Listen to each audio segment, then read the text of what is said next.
Hey everyone, it's Larry here. Just a quick introduction as I'm about to flip over to a recent recording of a podcast I appeared on with Dudley Peacock. It's the FCMO podcast. I highly encourage you to go check him out after this. This podcast, we actually cover two topics close to my heart.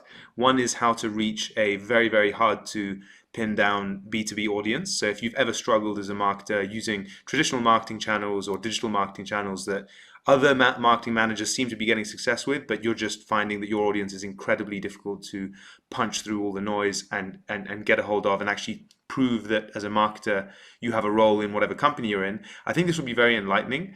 The second topic we sort of veer off into is the ethics of marketing. And I think all of us potentially as marketers at some point in our careers have worried that what we're doing is maybe a slight bit meaningless, that we are contributing to a sort of consumerist tendency among people to just buy more stuff. And do we really believe in the projects? Do we have a purpose? Do the businesses we work with have a purpose? Comment down in the sections below, actually. I'd very much like to poll this audience. Have you struggled with finding a purpose in marketing? Have you struggled with some of the things that your clients are doing, like selling or products that they have? Have you ever found any kind of ethical quandaries that have made you question whether you're in the right industry? If that is you, then I'd love to know about it, and I'm happy to make a video just on the ethics of marketing. This is something that as I'm sort of getting known in the industry or worked in the industry for a long time, I'm becoming much more and more conscious of, and my forms are becoming, my thoughts on it are becoming a lot more well formed. So if you are interested in either of those two topics, I think you'll really like this. It was a very natural and great setting. I think it's one of the better interviews I've done. So would love you guys to check it out and tell me if you agree. Of course, like this video, share this video, subscribe to the channel if you haven't done already, if you like it. I'll get over to Dudley now. Peace. All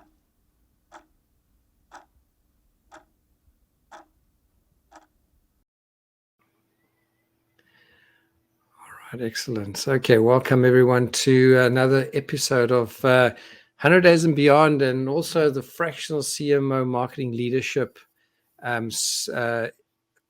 I think today it's really, I think, fascinating in terms of the topic we're going to cover, and I'd much rather let Larry do the introduction, but Larry's really got some fascinating background experience in terms of marketing agencies, digital marketing, etc., but also busy with a number of other things. And the first time I actually met Larry, he was in the middle of the bush, which was fascinating. Welcome, Larry. Welcome to the podcast.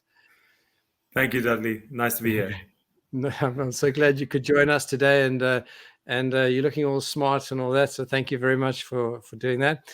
So I'm gonna just kick off, and we're gonna go straight into it. If you could do me and the audience a favor and just sort of give us your background, tell us sort of from a bio point of view, sort of who are you, where do you come from, so what do you stand for in terms of your values and your direction in life? Cool. Yeah. So I think I started off living from your part of the world. I grew up in Africa, Kenya, South Africa, the Ivory Coast. Sort of traveled around. Family was sort of prone to doing that for the jobs that they had, and was schooled there. Then went to university in the UK, and focus was on environmental science. You can imagine coming out of a place like South Africa has a big impact on a kid. Was really into the animals and sort of had a natural affinity towards biology, and that kind of morphed into sort of activist biology, let's say, in environmental science.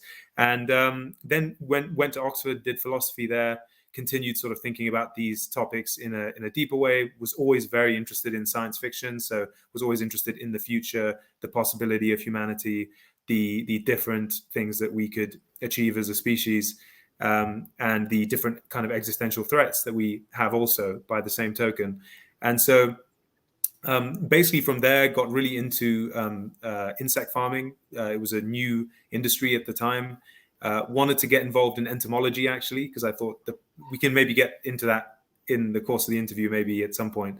But basically took a lot of advice from people that said, don't go the entomology route, go the entrepreneurial route, because actually it seems more aligned to what you kind of seem to be as a young adult.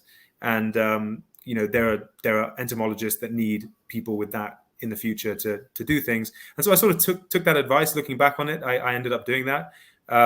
I got very interested into startups, having no skills as a developer. You can imagine with philosophy and environmental science, having no hardcore dev skills.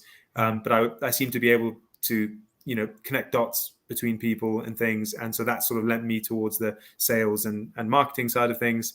Learned a hell of a lot in my early years working at different jobs, and then decided to strike out on my own with other co-founders to found a digital agency. The idea being that we would help startups who were doing the sort of things that I guess we would love to have been able to do if we had been developers. And so really fell in love with the sort of startup ecosystem around Silicon Roundabout in London, and then working with companies in the States as well, and grew the agency to what it is now, which is in the 35 people, and it's growing into 2 offices in the UK and in Europe. And and so that's been an exciting journey. Hope to talk about it more with you. And then from there, most recently, I have gone back into insect farming, but actually doing a startup using some of these skills, hopefully in some small way to help us transition to better ways of feeding our animals. And yeah. I absolutely love that because that's going full circle. I mean, you probably touch on so many different aspects. My view, Larry, is that you love to learn. Would that be a good and sort of good first assumption of you as a person? You love to get your hands dirty, get involved, learn new things, experience new things. I do, and it can be quite a crippling thing for anyone else who has the same affliction. The shiny object syndrome could be quite difficult. Exactly. So, while I am able to focus on something for a while, you do wonder sometimes whether you are more interested in your next steps because it's a whole set of new things and it's just another bunch of interesting things that you could be doing with your life, as opposed to, should you be more focused? But I think some kind of good balance ends up being the story, as is everything in life.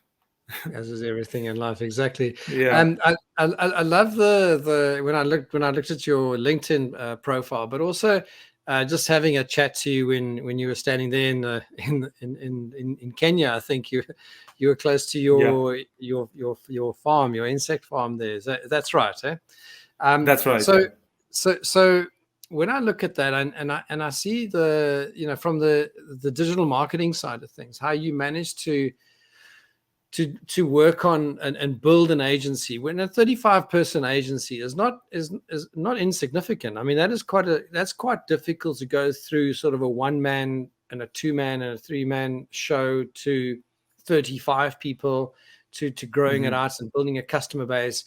And obviously with digital marketing agencies have their own sort of challenges and so on in terms of scale and so on, because it's very much a knowledge-based business. But what's interesting that I just want to pick on that. I want you maybe just to expand on that a bit. You talk about marketing automation and so on, and outbound and inbound leads and that. But what was interesting there is the B2B psychology. Yeah. I want to just unpack that a little bit for me, before we go sort of into entomology and the philosophy side of things. Sure. And so, I think B2B psychology, or in general, I guess, psychology and marketing is somewhat of a dark art, or it's somewhat of a kind of dirty secret in the sense that it sort of relies on you understanding the consumerist tendencies of the population, whether those are like ingrained or have been, I don't know, culturally or whatever programmed into people, and just knowing what buttons to push. So when it comes to B2B psychology versus B2C, a lot of people talk about things like, how a checkout area should look, how an e-commerce audience is going to behave on a page if you change X, Y, or Z. And there's a lot of data on that. And usually because the traffic to these sites is so large that you can change micro bits of copy and get different results. And so psychology, even in colors and things like that, like having a green button versus a red button, there's all these sort of psychology has been looked at from the consumer point of view, from the e-com, and even the sort of SaaS point of view. But it's never really looked at the kind of high ticket. It's not looked as often at the high ticket side of things, except for in the info product sector, if you want to call it that. So all the people that are selling you courses on, how to get a six pack, or how to, date somebody, or the various people out there, selling something like that. And then you've got this B2B side where everyone talks about things like the buyer's journey. They talk about these sort of content strategy fundamentals, like how you build authority as a business, how authority relates to kind of lead generation, how you can use trust signals in your landing pages to generate more leads out of it. There's a kind of a sort of science of B2B, but it hasn't gone to the level of trying to, for some reason, we sort of leave the fact that a B2B audience are human beings at the door as B2B marketers. We sort of think, well, they're just like a corporate representative of their company, so I will just plug in, have this problem, here's this solution, and try and get in that way without sort of really using all the tools that are there. So looking at the human being at work as doing some very important things in their life, such as generating status. So when you understand why people are trying to accumulate money, it's really to do certain other things in their life, and it's all with the idea of building more status in the areas that they find are important to build status in. So that can be anything from, I need a better car because I think then if I have a better car, people will think X of me, and if they think X of me, then I will do better with my friends. It's complex things that human beings get up to, and it's not always obvious, but basically at work, people are trying to look intelligent to their colleagues. They're trying to get better job security. They're trying to increase their pay so they can do all the other things in their life that they want to do with their pay. There's fundamental things that we're actually doing. And by not talking or addressing those things and just saying, hey, your company would be great for this product because your company needs it. You should say that, but you can get so much further if you also hint at or allow the person to understand, or to trip that little wire that says, hey, this is also directly beneficial for you and your career and your step on the ladder and what comes with all of that and all those things that you actually dream about at night, that would only happen if you could get to that next step. Well, this is the key to that next step, as well as being great for your company and great compared to competitors and all the other standard B2B, markers. And I think we forget that in B2B. Yeah, and I think just to expand on that thought, because I think especially around the podcast and the audience that we generally have on these podcasts are people that question the next layer down. This is not one of those flashy podcasts where we talk about make $1 million in 5 minutes because you can download a PDF for I don't know $4 or something ridiculous. So this is not that kind of podcast. I mean, for me, it's about peeling away some additional layers. So some of the additional layers around B2B psychology and so on. And I've been in the B2B space for quite some time. And what I found useful was to try and understand. I mean, you talk about the buyer's journey as opposed to a sales process. It's like, how do you map your business purchasing or acquisition of a service or a product for the use of the company?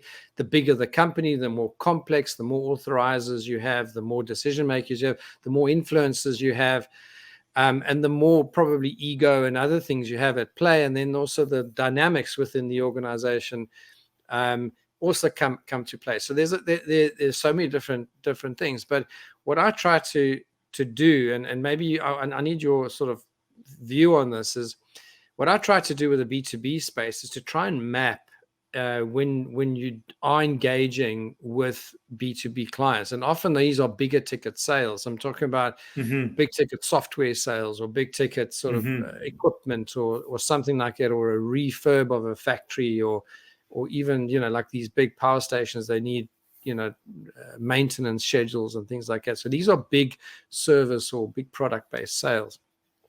When you start building out a map and you stop looking at CFO and CEO and CMO, and you look at all these different executives, and then you say, okay, it's not about title, it's not about that. Is how do you get past the? I think this is where the difficulty is when you're selling to a B2B space, is as quick as possible to get into the personal space of those people to 100% better agree. map who you're trying to target.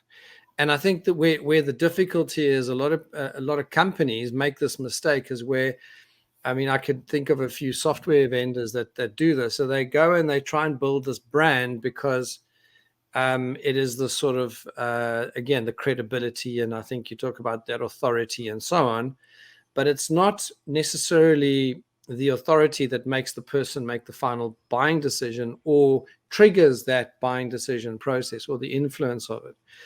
And when you start peeling it away, you start saying, okay, I'm a B2B, do B2B sales from the point of picking up a lead or an interest, because these days you would know as well, from a digital marketing point of view, you can pick up intent via, there's software out there, artificial intelligence and other types of things around, not only just cookies, the tracking software, but now there's behavioral types of tracking software that pick up when people are searching more for something as opposed to something else. And then you have these spikes in these intent searches. And if you could find who in the company is doing those searches, often it's a junior doing it on behalf of a senior, and then collecting information. So it's like it's very, very difficult to make the transition. So just tell us, sort of, when you in your agency, how do you deal with a client who does B2B sales? I mean, and they're struggling. Okay, so now they're in a position where we're trying to get into these companies. The world has changed. We can't get hold of the right people. Decision making has changed. People have got tired and they got mentally stressed and all that kind of thing. I mean, all these pressures that we're going through, and now there's sort of what they call cost of living, all the other stuff, and people are mentally, under pressure. Tell me how you would advise somebody, taking all those different aspects as to a good, decent enough process for a B2B type of entity. Yeah, I mean, I think definitely your background is more sort of in this kind of the sort of sales enablement side of things, whereas we sort of drop the opportunity at the sales qualified lead. So we don't necessarily distinguish or are able to build a lot of that in. So, for instance, the kind of companies we work with are, let's say, SMEs that are maybe 100 people plus, that are, like you say, selling some innovative software, like tech startups. And what they're looking for is to generate leads, whoever those people may be. And they're still, in terms of how you discover the types of leads that make the most sense for your company, ultimately what they want is usually inbound leads. So it's mainly like people that are relying too much on outbound leads or relying on buying in leads. They would come to us and say, look, we want to restructure everything so we have lots of inbound people knocking on our door. But yes, you're quite right that initially you may be you may have a subset or even a large part of your leads are the junior down the road who's not really at the point at which they are ready to convert. I mean, they might just be doing research. And so I think there's ways you can build into your forms. And like you say, there's tools you can use to sort of try and piece together who that person is, and then serve them with additional content that's maybe more about like empowering them to get, the opportunity across to their superiors and all the information they need to progress it. But I mean, we don't do the sort of ABM work, the real like, key accounts, really looking at, okay, I want these 100 companies I want to get in, where the sort of thing you're saying, I totally, would defer to you. I think you've spent a lot more time looking at how you approach a plan of attack to like a set audience of really large companies. It's a completely different kettle of fish. I totally agree. Yeah. Yeah. And I think that's very useful information, because you have the MQLs, as they call it, marketing qualified leads. There's SQLs, which are the sales qualified leads. And a lot of people Yeah. don't always understand the difference between where does marketing, especially B2B and B2B psychology, where does Yeah. marketing start and end, and where does Yeah. sales sort of take over? And I think And you've I done de- exactly Mhm. that now, and I'm enjoying what you're saying there. So carry on. Yeah. Yeah. So I think that any marketer that's telling you that they need to stop at MQL, I think is not being quite serious, because they're certainly, if you're at the point where you're talking about MQLs and SQLs, you're definitely a size of company where you can build a closed loop analytic infrastructure. Like, there's no reason why your leads, however they're generated, should not be passing through your CRM. And when the opportunity is created, that the Google ad ID or the Facebook ad ID or the whatever Mm, IDs are imported into the CRM, and the deal value is assigned to it. And then even when they close, that data is sent back to the ad platforms, so that you can actually see how much bottom line, lifetime value did this keyword or did this campaign generate. And so, marketers just saying, well, look, we're just going to give you MQLs and we're just going to optimize for lower MQLs. Those days are so over. There's so much more that you can do to make sure mm, that you sort your analytics out, so you know that every pound that you're spending on your digital campaigns, anyway, that's the area kind of I would do. But you can do this with trade shows and everything, depending on how you collect information at the trade show. But of course, you could have the same window into your CRM just on whatever portable device you're getting people to enter in stuff at the trade mm, show or whatever. There's other ways you can bridge the analog world in here. But once people enter in your CRM, the source should be known down to every single tracking pixel on every source that they could have come in from. And then, assuming the sales team has got a process they're following in the CRM, then the end close value should be reflected, and then in your analytics you should be able to see these channels created this much LTV this month, and then you can actually know mm. what you should be spending your marketing budget on. Um, but I think where you would definitely need to kind of school me on is sort of how you build a sales team that, even when they're generating those leads, is able to talk with them. I mean, I do this in my own life, but I mean, Mm. there's definitely some nuance that I'm probably not, aware of, Yeah, on how you and can and take yeah, and those the leads and difficulty is expand the relationships. Yeah. the difficulty is the tracking of it, because it's the beauty about marketing and digital marketing is that a lot of that online stuff can be tracked. But B2B generally has a longer sales cycle, for instance, and they got Yeah. lots of upsells and cross sells, etc. So you often have a leading product that someone would buy, but maybe 2 years later they buy the upsell. By, let's say it's a software platform, they buy additional users, they buy additional plugins, and Mm-hmm. etc. etc. It's very, very, very difficult to make sure that the entire ecosystem called sales and marketing from a Yeah. B2B space, and then to try and work that back. And then I'm going to come back to that B2B psychology.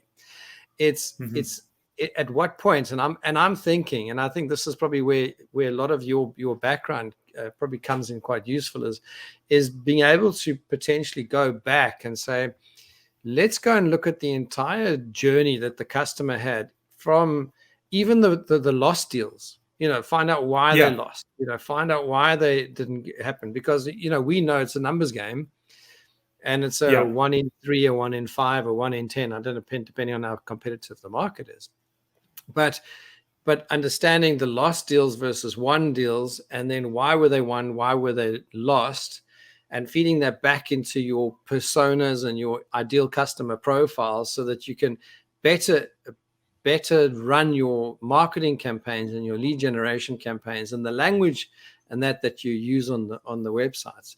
So Yes. yes, I mean that's probably for me where I think there's this very nice overlap, and why I'm glad that you're a guest today. I'm also finding that Yeah. in the B2B space, and you're a younger guy. I mean, you're part of the younger generation, and I'm finding that the older generation people, my generation, many of them are still stuck in, when I started selling, we were using the A to Z. Yeah. You don't carry a telephone around with you. You go to the office and you make phone calls to make appointments, and then you put them in your handwritten sort of diary, as we called it those days, the calendar, and you go, and then you on this map book and you try to find the places and you go through this process of what leads, how do I get leads in? And sales generally carried a lot of the marketing pressure, and then marketing used to just be advertising. I think that's where it used to be. Now, tell me about that, sort of your view, being a young guy entering a world where there's a lot of history and, let's say, ecosystems that already had developed, and now you're coming into sort of digital marketing space. You're seen as something potentially sort of fresh and new, as a brand, as a group out here. The youngsters, they know stuff about the internet. Is that necessarily true? And is that sort of is there a benefit in sort of this generational gap, if you like? Yeah. I think there's again, it will come down to the company in question. If they are really targeting, like they have a real accounts based sort of marketing strategy. So if they can only work with like the top 100 petroleum companies and their product only aligns to that, then that is a much more, I see the sort of, if you want to call it old school, but I think those skills being like the sales skills that you're talking about, being far more relevant than what marketers can do. I mean, marketers would still be in the position of like advertising, sponsoring content, just making it so that whoever the potential personas or the buyer personas within each of those companies, they would be all over LinkedIn, they'd be all over the kind of digital PR, press on all of the kind of sites that these sort of people would be reading, traditional PR, that sort of more advertising approach.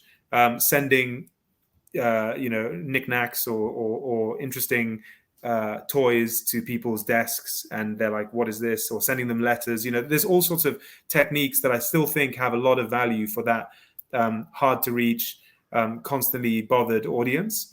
I really do believe that. But where I kind of sit, or where the brain sits, and it's definitely like medicine we eat ourselves, is for a certain type of B2B company, one that is maybe, let's say, more in the professional services, or the kind of known category, a known category like law firm, accountancy, plus like 100 others. I mean, but the kind of a category that doesn't require education or doesn't require a massive tender process, things that tend to be 3 to 6 month, very well trodden path decisions for other companies.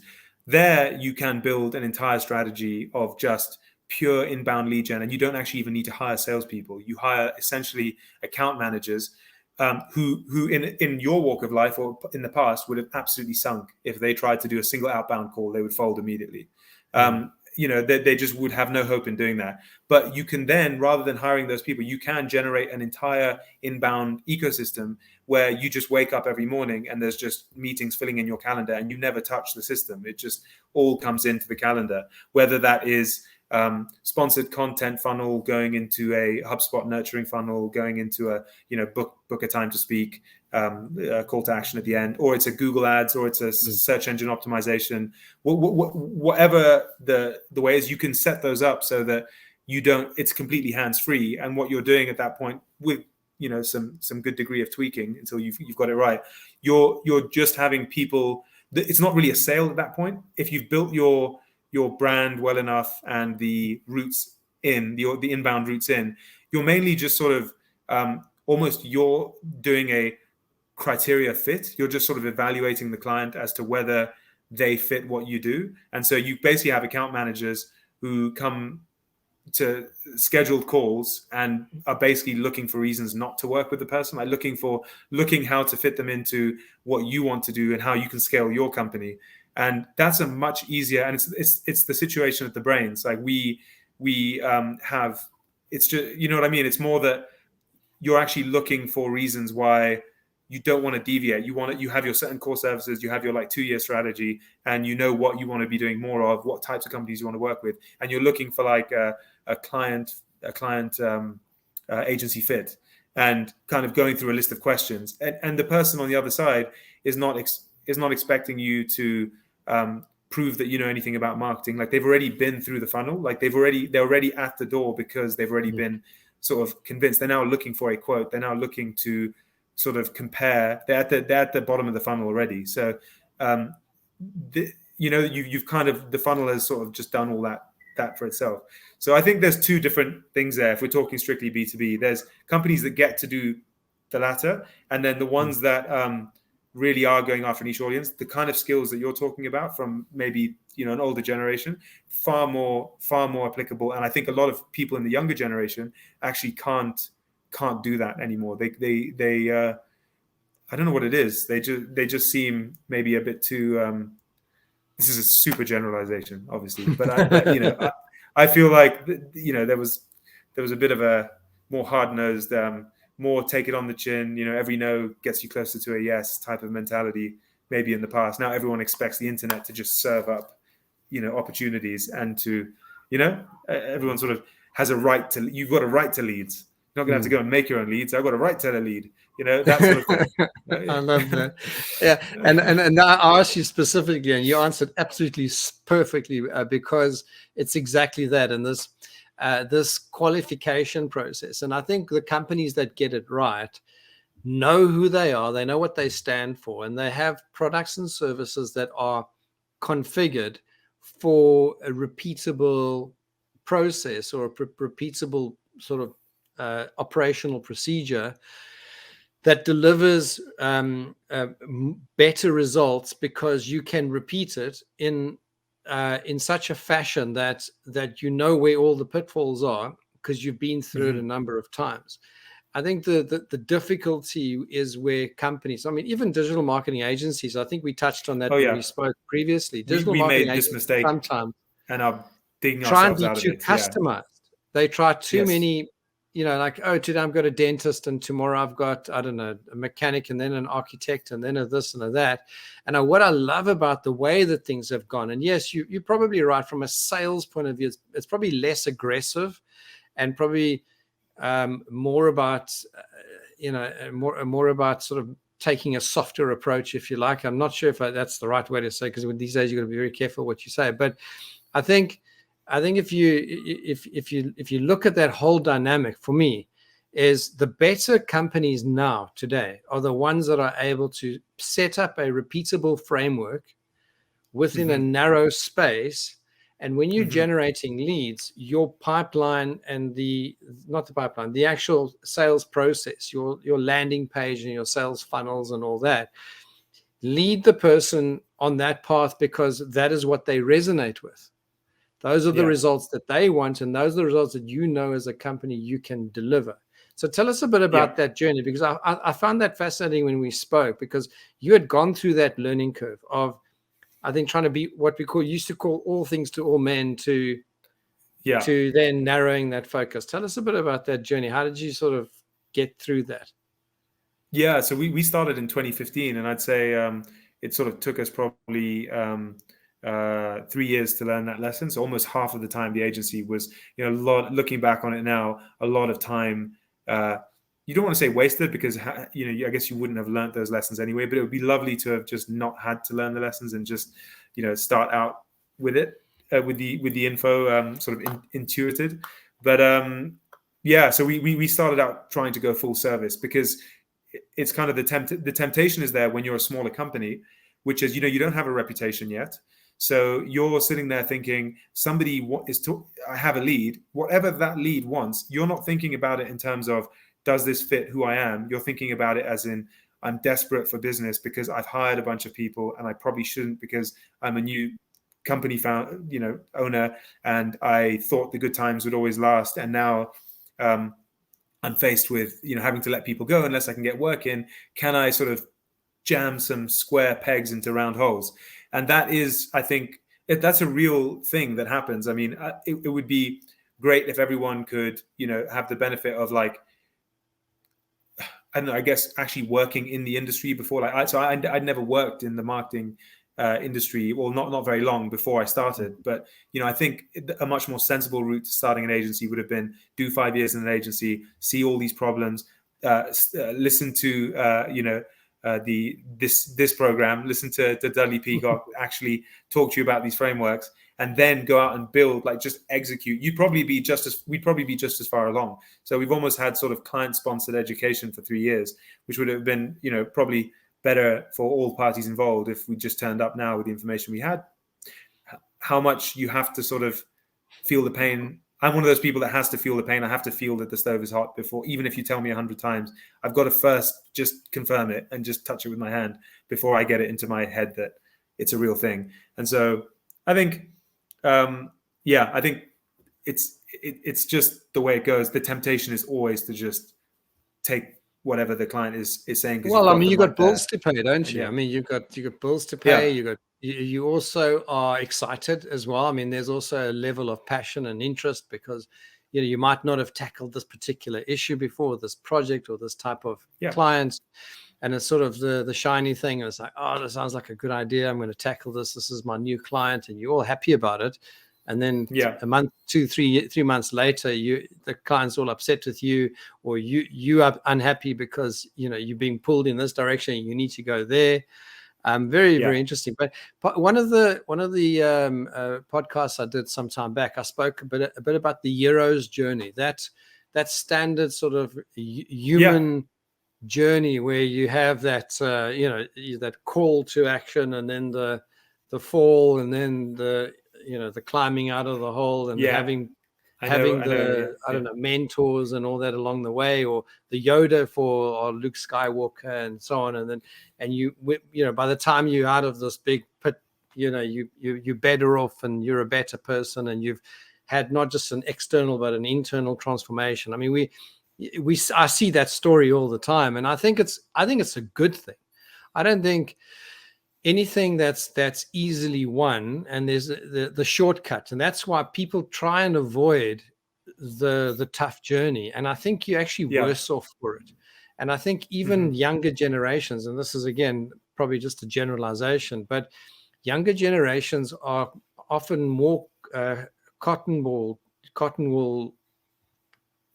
raised, that they don't actually experience those hard times, the pressures of failing, and I think many parents do their children a disservice by saying, you know what, actually go and give it a try, and if it doesn't work, you know what, I'm here if you need me, but I'm not going to go and carry you every step of the way. And I think that for me is the difference between the younger and the older generation, because we were raised different. But again, it's a generalization. But that hero's journey, I think, is massively important. And I think you're better off for it. I don't know what I absolutely agree.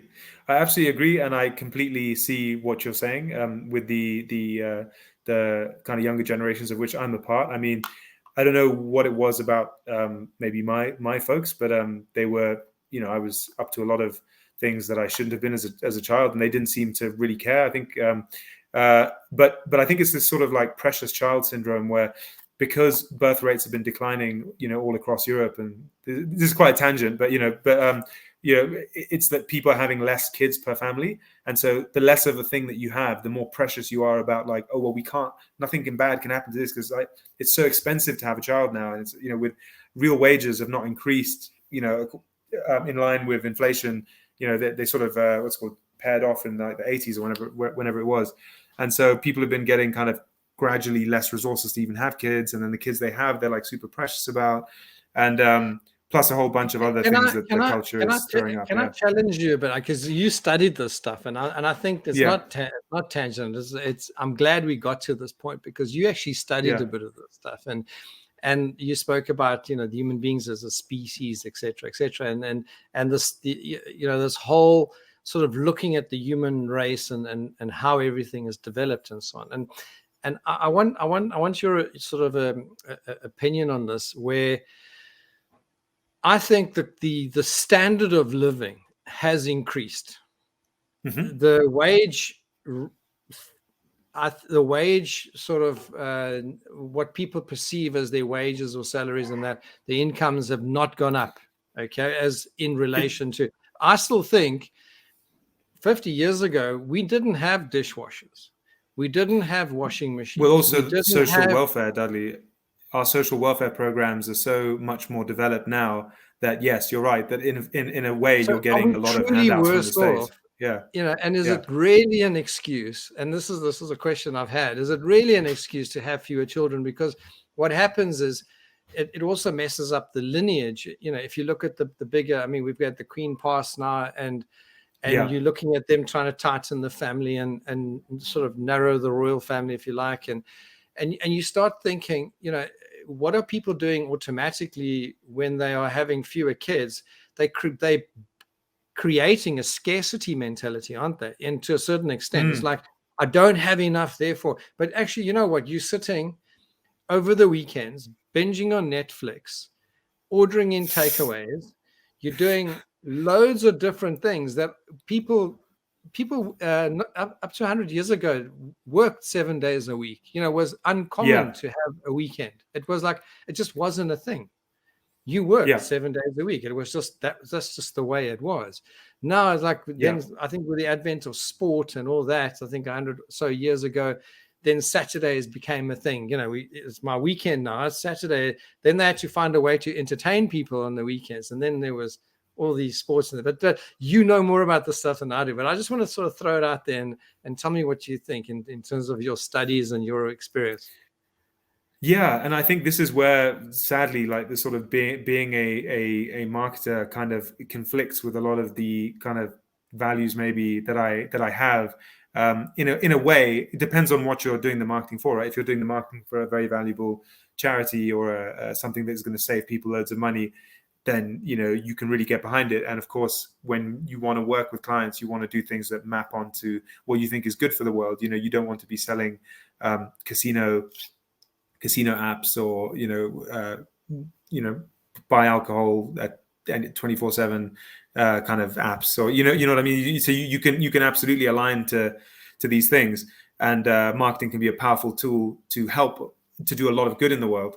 But I think that most marketing sort of taps into a sort of mindless consumerism, and I think that has been sort of ratcheting up more and more and more. As the more data we've had, the more buttons we're able to push with people, and it sort of leads them. And I think this feeling that I'm describing, that things were better before, and I don't have anything left, or I can't have kids, or all the rest of that sort of feeling, comes from people spending a really big portion of their attention and resources on pursuing things that really have been inserted in there. And this isn't a conspiracy theory. It's just if you're continuously looking at Instagram and you see everybody, it's kind of like keeping up with the Joneses, but except for on an international scale. So now, instead of your neighbor being the Joneses, who have a slightly better model of BMW than you, your Joneses is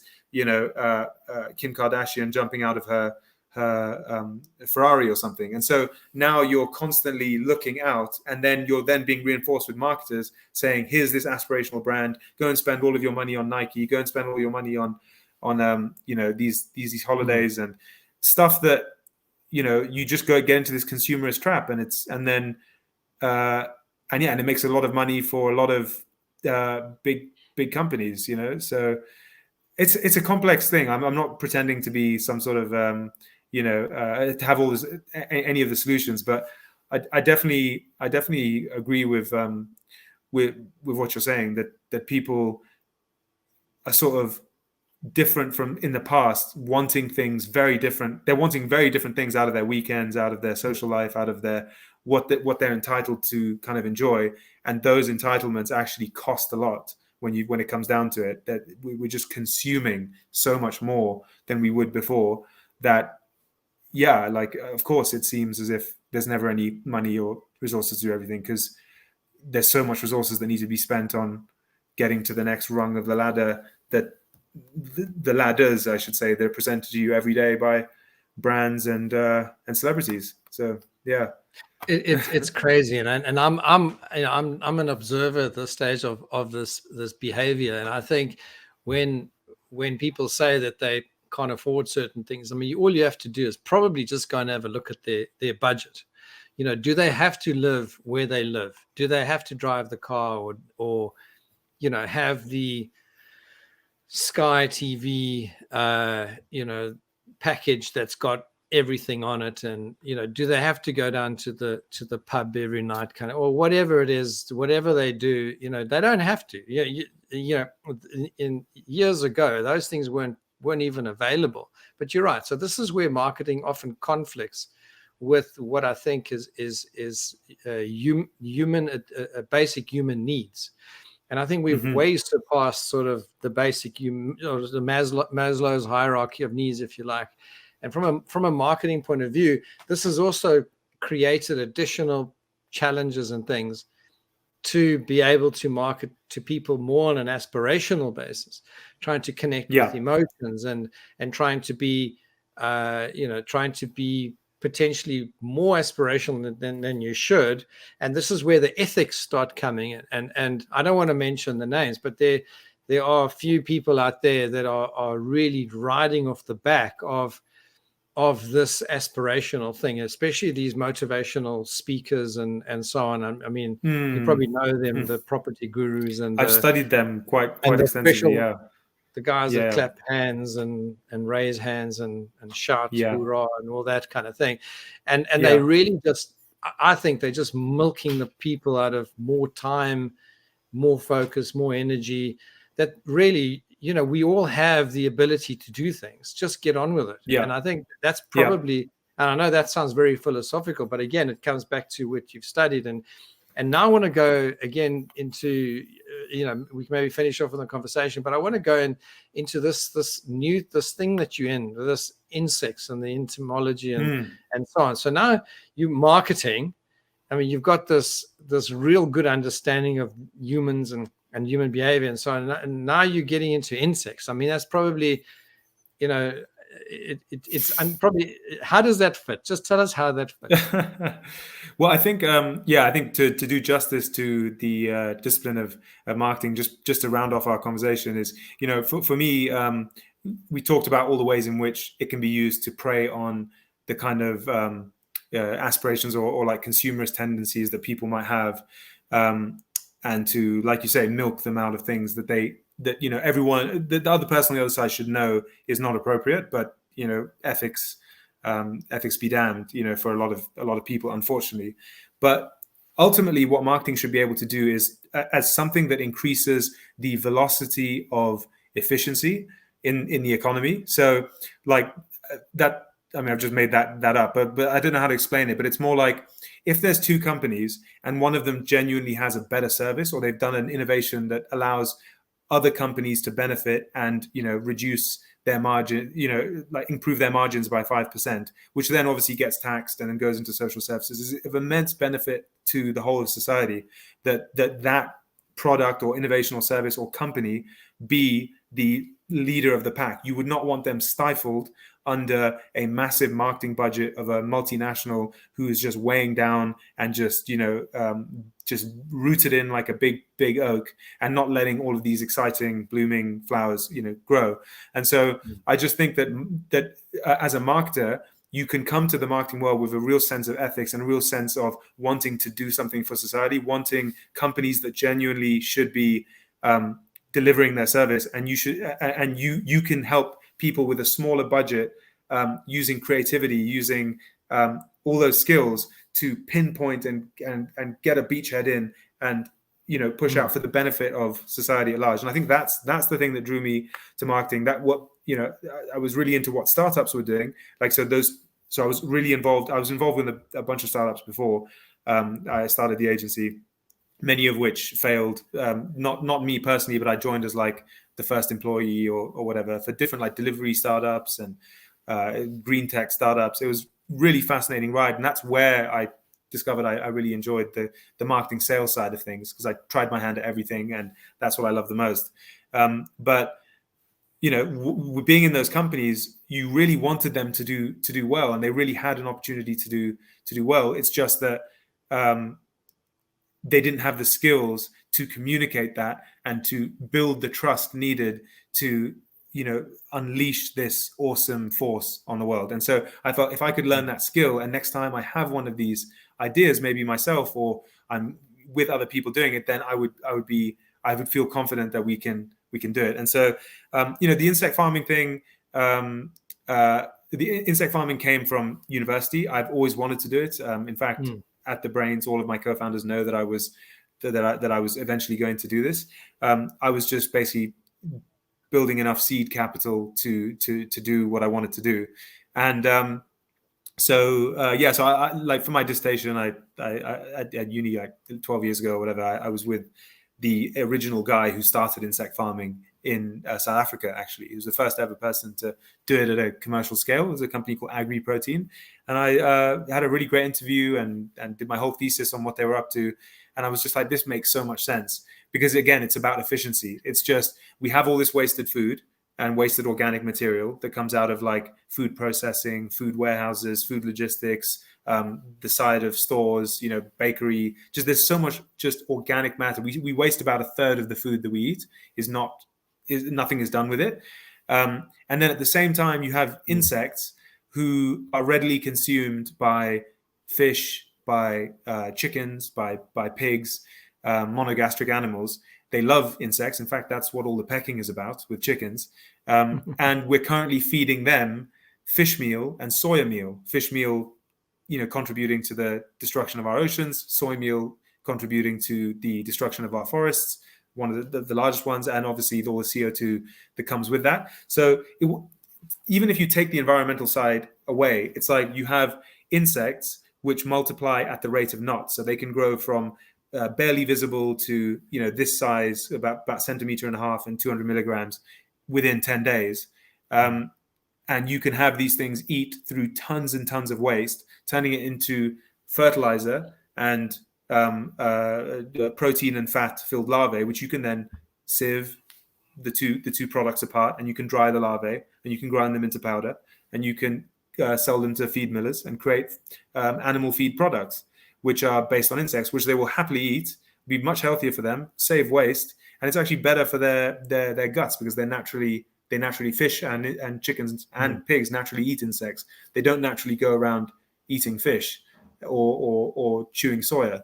So there's it was just one of these ideas where it was like, it's a win-win-win-win. It's a cheaper product. It's displacing an environmentally, look, I'm very happy that we fed our animals. We needed food to have a societies that we have. But if there's a problem, capitalism is here to provide a solution. And so there's a problem now. We're recognizing it. Let's just crack on. And just no one has to be green if you're putting money in their pocket. If I go to a food processor and say, hey, I can manage all of your feed waste. I can manage all of your food waste, your organic waste, and I can manage it for free. So all that money you're spending dumping it, have that money back. And I'm going to come and manage your waste. And I'm going to be doing some stuff in shipping containers on your site. There's going to be insects in there. I'm going to be bringing insects, taking insects away. I need a corner of your site, and you never have to worry about waste again.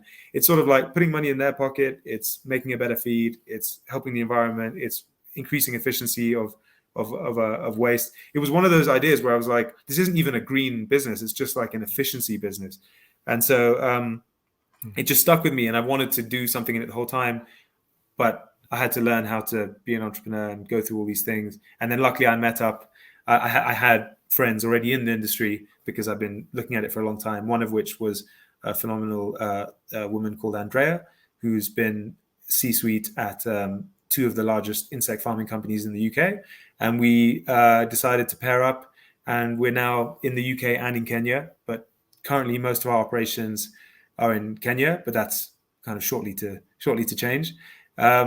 And so I don't know, I think it's just kind of that whole efficiency arc that I was talking about trying to do something good in society, I think is just what I guess is at the root of these things. But it's much more obvious in the insect farming one than the marketing one. And I think that's why I just knew eventually I was going to have to jump into something like this. Yeah. And I think the way you finished off the marketing segment and segued into this insects, I think says a lot about you as a person. So you clearly got a core set of values. So you know what it is that you want in I think you probably knew already years ago what you wanted to achieve, but the task was probably such a mammoth task that you wanted to achieve initially. You didn't realize what kind of journey you had to go through to get to where you are right now. And I'm guessing it still feels a bit overwhelming, and you probably got big plans and so on. That's why I want you back on the podcast and in 6 or 12 months to see what your progress is and so on. But I think the way that you finished the marketing segment and then went into insects just shows that you can, and there are people that are abusing the marketing, but marketing, nothing good happens without somebody buying something. There's got to be a transfer of money. Money in the bank doesn't work. Money that's out in the market and that is delivering value, more value than the actual value of the money or of the effort or the sweat equity, as the startup companies would call it. But I think where you've done it very well, Larry, is I think that understanding that there's a certain value set. There's also the importance of focusing and finding a particular course, having a broad experience in terms of your entrepreneurial skills, grown a company, gone through those hard times, and understanding that there's systems and processes and procedures that you have to create a repeatable process, which you're probably doing now automatically anyway in your insect business, because you know that without that you can't sort of plug and play and you can't scale. So you understand it's been so fast, Dudley. Like this company, within 24 months, it's 15 people, and we've raised, I think by the end of this month, it'll be like 1.1 million in like 22 months. And it's just because we just hit the ground. I mean, it's like exactly what to do. You've just learned the lessons. I mean, it's obviously different. I'm not on the ops side. I'm on the commercial side. So getting our partners in place. So it's still very much sales, marketing, branding, and some on-site stuff as well, which is new to me, which I really like. That's the kind of learning new stuff and getting my head around the tech. Like I know our tech inside out. I'm sitting there with the engineers every day because one day I'm going to be sitting in front of people telling them how much better our tech is than others, and I need to talk like an engineer. So for that reason, I'm sort of helping in that department as well. But just with the other guys that I'm lucky enough to have with you, Andrea and Tom, they've all been through startup world a lot and come with a lot of great skills, and it's just so much easier the second time round. So totally agree with you. No, well done for that, and that's why I wanted you on the show, because I think it just brings a completely different view. I mean, this show most of the time we have mergers, acquisition guys, we have people that are post-merger integration, and we also focus a lot on the marketing side of things as fractional CMOs and marketing leadership and so on. But I think your story and your background and what you've done is really, I think, a shining example of what entrepreneurship is all about. It's about just putting yourself out there.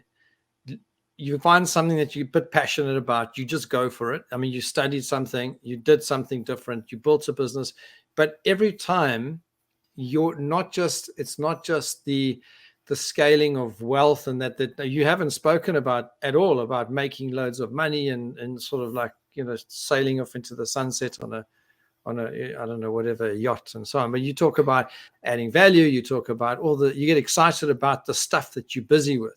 And I think that's the mark of an entrepreneur, because I think you never actually stop. That's to a certain extent why I called my company The Skillful Pursuit, because it's the constant search or pursuit of skill and of challenging yourself and just becoming better and better and better. And that's Absolutely. really, for me, a shining example of that skillful pursuit of absolutely, of what you Yeah. So I thought I'd just share that. I thought just trying to get someone behind me to not come in. Yeah. But yeah, I mean, thanks. I mean, like it's like I'm taking it one day at a time. It's as you do. You've got to do as that. As one does. Yeah. exactly. So tell us about, so you're an entrepreneur. We, the last few minutes of the podcast, and just tell us just briefly, sort of, how do you keep a bit of balance? I mean, you can't just be working all the time. Hopefully you've got a bit of balance, if there is such a thing. If there's not such a thing, that's also okay, because in my career, very seldom I've ever had a thing called balance. But that's that's another story. But tell us, do you have that? And then maybe just sort of finish off with, if people want to get hold of you, how do they do that? And if they want to engage with sort of more of what you do and so on, just share a bit of that with us. Okay, cool. Yeah. So, yeah, I mean, balance-wise, that's an interesting one. I mean, I guess I don't sort of see that concept, just in the sense that, like, I really enjoy, or I practice mindfulness meditation quite a lot. I'd say it's a daily thing. I try to do 20 to 40 minutes a day. It not so much as a sort of relaxing thing, but a sort of investigation of my own ego and what it's up to. And my sort of I see myself as an incredibly privileged person, not for any kind of category. I just mean I have literally just been privileged by my parents, having been what they've been, being able to send me to these universities without a university loan. And I just think that it is the ethical duty of someone like me, who has been given that, to do something for other people. And so I guess my purpose is to make as much impact as I can. So as much, and that includes financially, so that I can direct that money to effective altruism. So to altruistic companies or causes that are doing something in the world, that are advancing the human species. I know this sounds like kind of cuckoo maybe, but that's genuinely how I see the world. And so for me, everything I'm doing, I see as built off the back of people who are much greater than I was, who have built a society and built everything, and it's my turn to kind of carry the torch. And I've been given every single privilege, and there's no need for me to be complaining about having such interesting times running companies and jetting around the world. Like, I don't want to minimize, like, people can have mental health issues. I've struggled with mental health issues, but it's not that I think that I'm struggling in any way, or I need to keep a balance. It's like, I'm here to perform the duty the way I see it, and keep, and it just sort of motivates me. Like, I don't drink, I don't really go out. I sort of more hang out with people, and I exercise. I try to exercise a lot, and I find that has really good effects on hormones, and have a wonderful girlfriend, and so we spend a lot of time together. So I think I don't know. I guess that could be balanced, but I'm definitely not going to. I definitely know when I've worked too much, and if you work too much, then you're not going to be effective the next day, and you're going to affect, your purpose. So I'm definitely aware of when I've had my limits, and when it's been counterproductive to my own interests. So I know sometimes I need to just have an earlier day, spend longer in the gym, or go for watch a movie. Yeah. I like this. So tell us just how do people get hold of you, Larry, and so how do you, what are you prepared to talk about if people do get in touch? But tell us, how do people get hold of you? Yeah, so Larry.Kotch@Manor Biosystems is my email, and then Larry@thebrains.co.uk is the on the marketing side. I'm super happy to talk about anything. Anyone who's doing or about to do anything that they think is going to be great for society as a company, or just wants to knock ideas around, I want to know them. I want to talk to them. I want them as a friend. And if they are looking for specific help with marketing, definitely can sort of set them up with people at the Brains. And if anyone's into the insect farming side of things, don't know if that might be the case with your listeners, then happy to chat that too. I find it absolutely fascinating. Thank you very much, Larry. Much appreciated. Stay on the line. I just want to say goodbye to the audience, and then I'll be back. Sure. Thanks for having me, Dudley. Thanks, Larry. Thanks very much. Thanks, Larry, for joining us today, and thank you, everyone, for joining us on another podcast.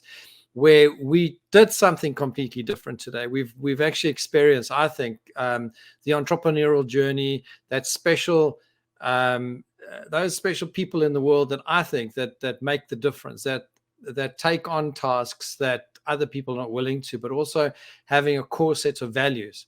And I think from my side, I think the importance of being authentic and real and being true to yourself and to those people around you, I think are critical for success in the long term, because it can bring you short-term gain but long-term pain if you do exactly the unethical stuff that we see out there. But from marketing and business development and so on, nothing happens without a sale.